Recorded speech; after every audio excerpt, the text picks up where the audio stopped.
Hello mga lods, welcome po dito sa ating channel. Share ko lang yung boarding namin mga lods. So, ganito kaharap at kasikip yung titirahan namin mga lods habang kami nag-apply.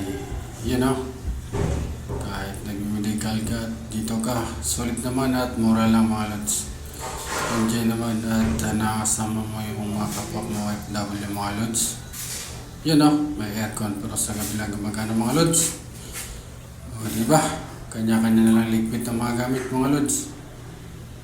Yun o. Ito po yung ating kabina.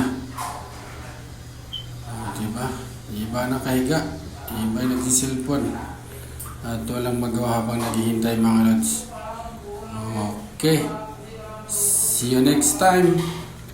Bye-bye.